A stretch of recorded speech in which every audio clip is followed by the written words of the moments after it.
Hello friends, welcome back to our channel. హిందూ మహాసముద్రంపై ఆధిపత్యం కోసం తెగ ఆరాటపడుతున్న చైనాకు చెక్ పెట్టే దిశగా మన రక్షణ శాఖ కీలక అడుగులు వేస్తోంది. విమాన వాహక నౌక ఐఎన్ఎస్ విక్రాంత్ కోసం 26 రాఫెల్ యుద్ధ విమానాల కొనుగోలుకు ఫ్రాన్స్తో జరుగుతున్న చర్చల్లో ముందడుగు పడింది.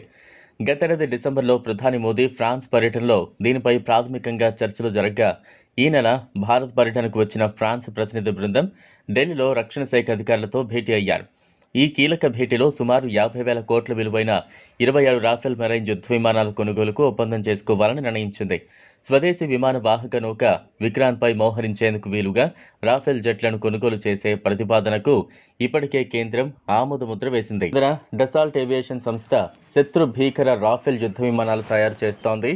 ఈ సంస్థ నుంచి గతంలో 36 యుద్ధ విమానాలు కొనుగోలు చేసి వాయుసేనకు అందజేసింది కేంద్ర ప్రభుత్వం.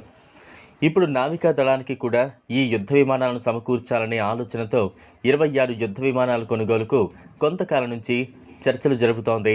సముద్ర యుద్ధాలకు అనువుగా ఈ 26 విమానాలను తయారు చేయాలని డసాల్ట్ ఏవియేషన్ను కోరింది రక్షణ శాఖ. రాఫెల్ మెరైన్గా పిలిచే ఈ సింగిల్ సీటర్ జెట్ ఫైటర్ శత్రువులకు సింహస్వప్నంగా చెబుతున్నారు.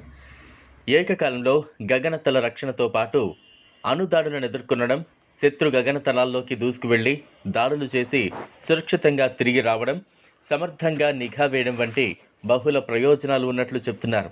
గంటకు 1389 కిలోమీటర్ల వేగంతో దూసుకువెళ్లే సామర్థ్యంతో పాటు గగనతలంలో గరిష్టంగా 50,000 అడుగుల ఎత్తు వరకు ఎగిరే సామర్థ్యం ఉన్నట్లు చెబుతున్నారు.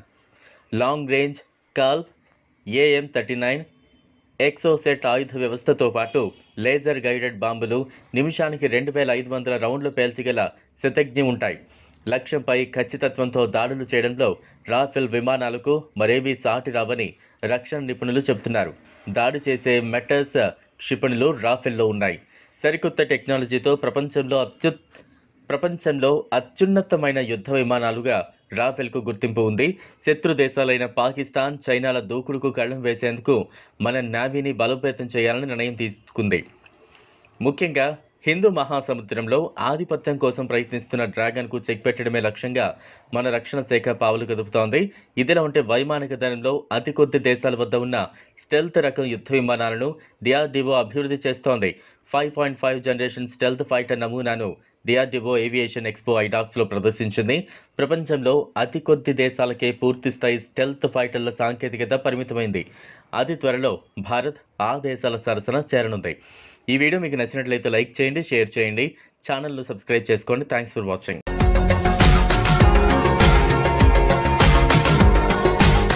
మరిన్ని అప్డేట్స్ కోసం మా ఛానల్ని సబ్స్క్రైబ్ చేయండి.